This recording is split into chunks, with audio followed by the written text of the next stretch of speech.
Tervist! Minu nimi Taavi Velleste ja toimetan sellises ettevõttes nagu Sunly, pigem küll siis ettevõtete grupp. Täpsemalt minu töö on Sunly City abil inimestele lähemale tuua rohelist elektrienergiat. Enne mainiti, et meil on päikeseenergia kasutuselevõtuks üks võimalus, ainult üks võimalus, tegelikult see päris nii ei ole. Neid võimalusi on üsna mitu. Üks nendest uutest on täna tutvustatav energiaühistu ja mul on hea meel, et ma saan energiaühistu Laulasmaa kooli projekti kohta 1,2 võib-olla numbrite keeles rääkida. Märt endist mainis, et meil on 3 stsenaariumi elektri tootmisel. Me võime kõik ise ära tarbida, me võime osa ise ära tarbida ja osa võrku müüa ja me võime kõik võrku müüa. Ja nende 3 stsenaariumi kohta on siin kohe varsti 3 numbritega slaidi. Käime need kiiresti läbi. Tegemist ei ole absoluutarvudega. Tegemist on prognoosiga, tegemist on ühe võimaliku stsenaariumiga, aga suhtarvud nende stsenaariumite vahel peavad enam-vähem paika.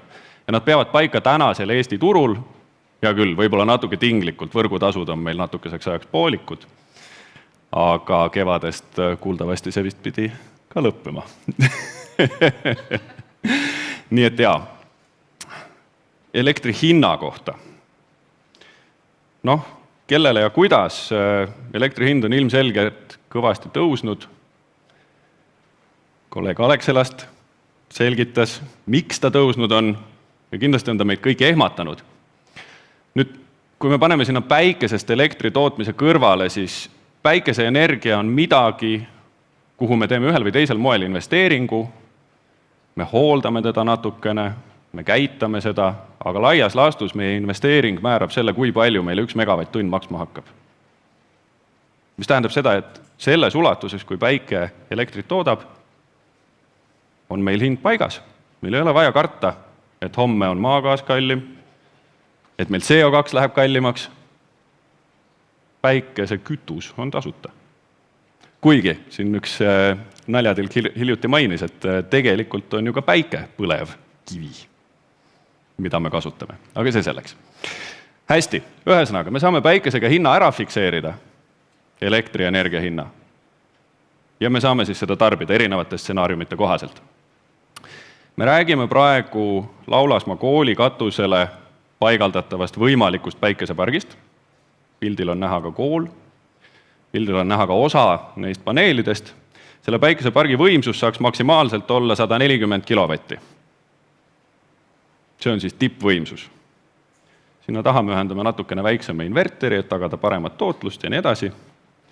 Ja siin ekraanil on siis näha numbrid, kui me läheme stsenaarium number 1 järgi, ehk siis me kasutame ära kogu elektrienergia. Nüüd, siin tärnidega on välja toodud paar väikest sellist nüanssi ka, et siin arvutustes me oleme arvestanud, et päikesetundidel päeva ajal, suvisel ajal maksab elektrienergia meil ostes börsilt 80 eurot megavatt-tund. Kes teab, kui palju maksis eile praegusel ajal megavatt-tund Nord Pooli börsil? Just nimelt. Ja see kõigub tund tunnilt. Täna on ta jälle natukene soodsam, sellepärast, et Euroopas puhub tugev tuul.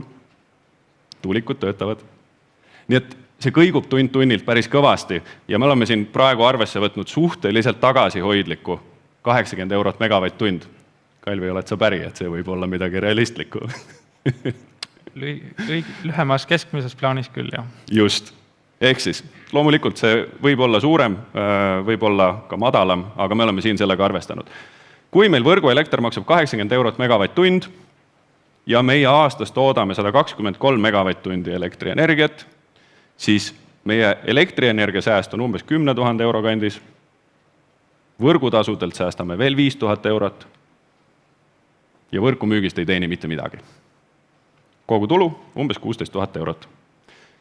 Teise tärni juurde tagasi minnes võrgutasud me oleme siin arvestanud 42,5 eurot, millest 26,7 on võrgutasu, 11, miskit on taastuvenergiatasu pluss elektriaktsiis.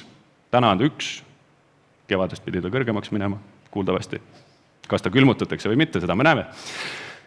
Et stsenaarium number 1 puhul me teenime umbes 16 000 eurot, säästu tulu, kuidas iganes seda nimetada. Teisel puhul, kui me tarbime ära 70% toodetud energiast,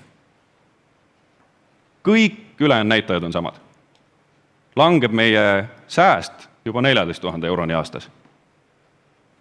Ja kui me paneme selle sama Laulasmaa koolipargi ainult võrku elektrienergiat müüma, siis me teenime selle pealt umbes 10 500 eurot aastas. Huvitav. Tegelikult on see 9800. Keegi on valed numbrid pannud.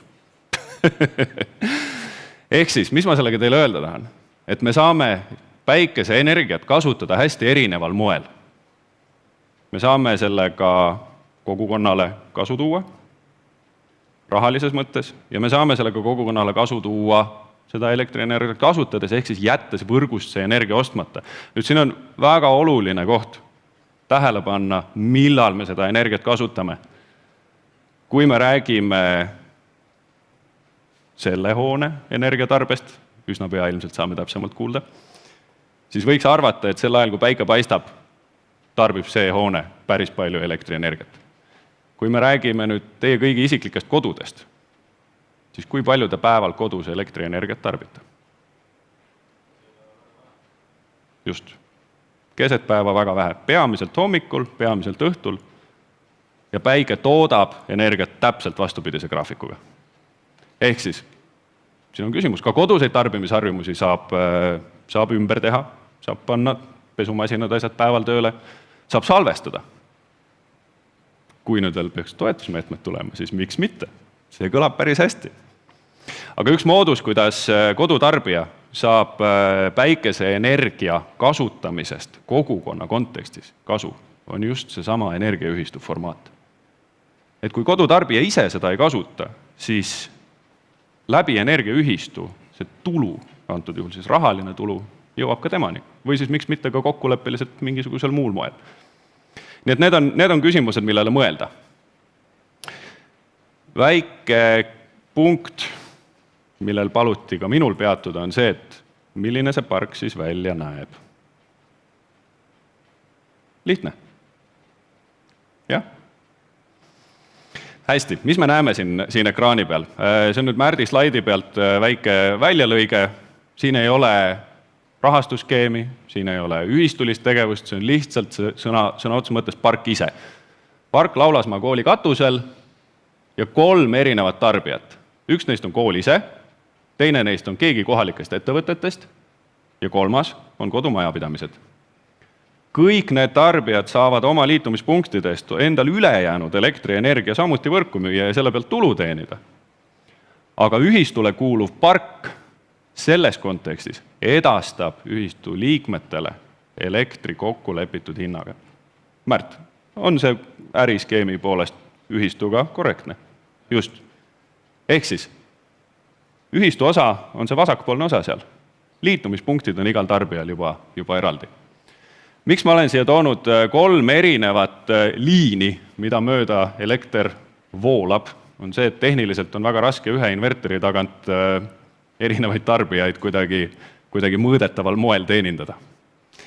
Ehk siis selle sama 140 kilovattise pargi taha võiks ühendada 3 inverterit, 1 kooli enda jaoks, 1 ettevõtte jaoks või ettevõtete jaoks, kui seda võrdselt jagatakse, 1 kogukonna eraisikutest liikmete jaoks. Et see on tehnilisest aspektist see, mis ma teile näidata tahtsin. Kui kellelgi on küsimusi, tulge pärast julgesti küsige minu käest. Võime arutada neil teemadel, võime arutada ka paneelis. Minu poolt praeguseks kõik, täiendavad nüansid, palun hiljem. Aitäh! Aitäh sulle! Aitäh, Taavi! Ma kindel, et neid täiendavaid nüansse eelkõige just ka selles järgnevas töötoas saab väga täpselt ja väga pikalt rääkida.